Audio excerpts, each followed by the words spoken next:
Hey, good morning. Hello. Yes, Say good good morning. morning, baby. Good hi, good morning, guys.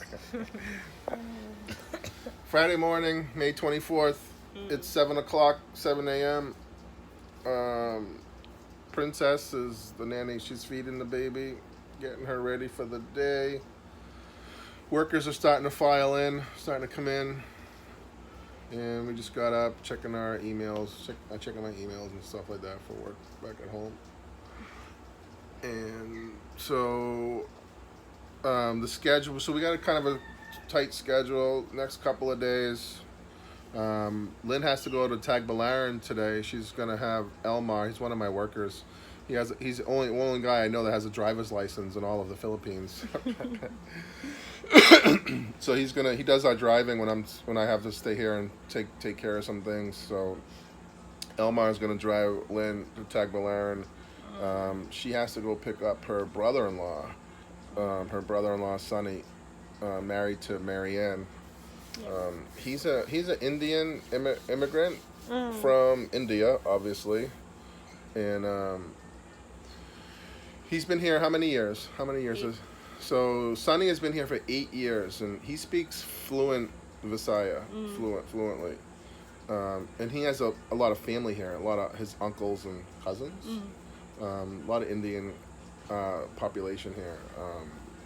And that in the Indian population, their business, their business is lending. They're in the lending business here. That's a big business here in the Philippines, lending. Small loans, could be $500 up to even Million. $5,000, $10,000. Mm. Even Lynn was saying 1,000,000 pesos. Wow, it's like 20,000. So they're in the lending business. At home we call that loan sharking. It's illegal, but they're in the lending business here, and it's legal in the Philippines.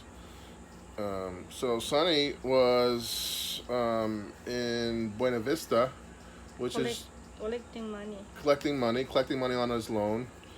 And I guess after he did his collection, someone, I guess, jumped him or Follow him in the road. follow him on the road, and I don't know the whole story, but basically they pointed a gun at him and robbed him. Mm. And he had no problem giving them the money. wasn't a lot. It's like maybe $100. No, it's 200. $200. He gave them the money. He didn't fight about it. He just gave it to him right away. But they still shot him anyways. Yeah, And, so and, they can't follow them. yeah. The reason they shoot him. So anyways, he got shot, and um, fortunately they weren't very good shooters. So they just shot him in the stomach, and it basically just kind of grazed his stomach, like it went in it went in the side and came out the other side. Didn't go through any organs or anything. Mm. It just went through the tissue in the stomach. So he's been in the hospital for about 3 or 4 days, and he's getting out today. So that's the big drama here. So Lynn has to go to Tagbilaran and pick them up because he doesn't want to. He can't really take a bus, in his condition. So I said to go ahead and take the truck with Elmar and get on the Ace Hospital. And Yes, it's a new hospital in Tagbilaran. so Ace is Look nice. new hospital in Tagbilaran. I'll have to check that one out. I'm always sick. But yeah, I've only been sick once since I've been here in the 5 months, Mm. 6 months that I've been here. So that's not bad. um, so, so she has to go there, get him, and then she also has to get a ton of supplies. Mm. She has to get epoxy. She has to get a lot of electrical Mm. switches. She has to get some more plumbing stuff for the plumber. Mm. She has to pick up some furniture we got at Mandawi Foam. And then she got to go all the way to Taliban, um, and drop them off. And then she has to go see Maricel in Taliban. And then she also has to go up to Princess's school in the mountains and get the transfer card. So this Princess is going to be a working student with us this year. She's going to be living with us and going to school and doing the nanny thing. So that's a whole nother process. And then she has to come all the way back here. This all on the same day. Oh God, it's gonna be a long day. And I'll be here, Yep. right here in the bed, sleeping all day. No, so I'll be out there at the workers, sweating like a pig, sweating all day. The minute I step out of this bedroom, I start sweating and I don't stop until I come back in the bedroom. Mm. It's awful. I still haven't gotten used to this humidity. Um, I came in January and February, and the beginning of March. I didn't sweat at all. I mean, I was just very comfortable. I mean, unless I was running or jogging, which I don't really do, as you know. Um, I would then I would sweat, but not until I was jogging and stuff like that. But in any case, so I have to get out there with the workers because if you're not out there and they have a question how to do something, they won't. I mean, if you're there, they'll ask you. But if you're not there, they won't come and get me, and they'll just do it the wrong way. You know, they won't bother to stop and say, okay, wait a minute, let's go find Anthony and ask him. No, if you're not there physically watching them, then they're just gonna keep going, rolling on. You know, just like I wasn't there when they were putting in the first round of tiles in the kitchen bathroom, and they had put in like 3 chipped tiles, and one had a little tiny little hairline crack in it. And if I was there, I would have seen those tiles. I would have told them no. I mean, common sense says if you see a tile that's chipped, don't put it in. But they put it in anyways. So I had to make them take it out. That was the first day of tiling, but they're well beyond that now. The bathroom and the kitchen is halfway done. The bathroom in the kids' villa is 3/4 done. And then we have another group of guys who did the ceiling work. They're coming in on Monday to start the floor tiles. So we got a good group of workers. A lot of different work going on. Lynn also has to go to Alturas Glass, put the deposit for the glass. We got a quote for just the fixed pieces for a 1/4-inch glass for those big tall fixed windows.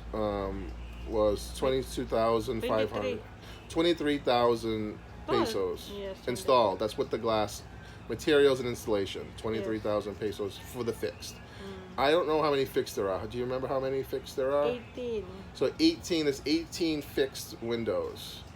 And so that's for 1/4-inch glass. I'm thinking we should maybe get 1/2 inch. But I'm not really sure if we really need it. And then the other thing is we weren't going to get tempered for the fixed glasses, just tempered for the sliding. I know the comments are going to be, you need tempered for everything, but, I don't know. I don't know if I really want to spend all that money on tempered just for the fixed. If it breaks, you replace it, I mean, if it's that cheap, if it's a 1/2-inch glass breaks and it's that cheap, just replace it. I mean... Why do I want to spend, a whole life's fortune on tempered glass that might break as well, I don't know. So I'm thinking about that. And then I was thinking, which I want you to ask the guy, I want you to get a quote when you go to Tagbilaran and ask them, how much is we already know what the quote is for that 1/4-inch glass, clear, regular glass. I want to know what the quote is for 1/2-inch glass, and I want to know what a quote is for 1/4-inch tempered glass, because if the 1/4-inch tempered glass is the same price as the 1/2-inch non-tempered glass, we should just go with the 1/4-inch tempered glass. You know what I mean? Okay. Instead of upgrading, like if we upgrade from 1/4-inch regular glass to a 1/2-inch, and the half-inch glass is the same price as the 1/4-inch tempered, I would prefer the 1/4-inch tempered glass instead of just getting regular 1/2-inch. Regular glass, right. Right? Yeah, you're right, Daddy. So just find out when you go get those 3 quotes so we can make a decision which one to get, and then just call me, and then if I don't pick up, 1/4, then 1/2, and then we try 1/4 for the tempered. Yeah, we want to compare all the different prices. So we have to compare it, which one do we want? How much the difference. Yeah. So I think that's good. Tired. Oh, it's really a long day for me, Daddy. Yeah, long day for me too. I'll be sweating all day. Sweating all day, just sitting there. Yeah. Can you do that for me? I'll just, sit there and you will go. I try to teach you how to drive until you crash my car. Yeah.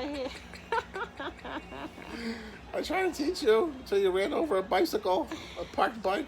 Daddy, that's a normal. Jesus Christ. It's not normal to run over a parked motorcycle and then swipe a coconut tree. When you're about to park. Yeah. Instead of parking, instead of putting on the brakes, you put on the gas. and ran over a parked motorcycle. Thank God nobody was there and got hurt. Someone could have really got killed, to be honest with you. But that's my baby. She just got a little nervous. It's just slow, Jesus Christ. It's not really fast, but just like that. It was funny, you know, this was her second lesson, and she did her rounds 4 or 5 times around the park. Excellent. She didn't stall once. She got it out of first, second gear, no problem. She was doing great. Unbelievable. She was driving on the road, like you know, like it was a big circle around the park, so it was like a road that goes around it. So instead of in the park, we were driving on the road that goes or in a circle around the park. So she was doing excellent. Excellent. And then I said, okay, lesson is up. Pull over, park the car, and I'll get in and drive. And so she pulls over, and then just as she's about to stop, instead of hitting the brake to fully stop, she put the gas. And I'm like, stop! And she panicked, and she put the gas even harder.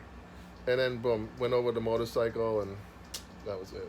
We had to fix the guys. Slow. Yeah, we pay $100 for that. It's okay. Look at you know, it's funny. We can laugh about it now, right? It was funny. We didn't have it. I have like a little scratch on the car, very little, and it's under the bumper. But the guy's bike was pretty much destroyed. We had to replace some of the plastic parts. We pay $100 for that. You know what's so funny is I offered the guy, because we're so busy, we don't have time to go. We don't have time for all this nonsense. So I said to the kid that the bike that we just, you know, she ran over, I said, we'll give you 10,000 pesos and just settle. You go and fix it. Whatever's wrong with it, that's it. I don't want to know anything about it after I pay you 10,000 pesos. He said, no, I want you to fix it. I'm like, okay. So we put the bike in the truck, took it to Taliban. Her cousin Felix took it apart. We bought the parts, placed the handlebars, the fenders, you know, the plastic that goes around the gas tank, some of the blinking lights, the headlights there, and that was it. Cost us 5,000 pesos with labor. You could have made 5,000 pesos, you dummy.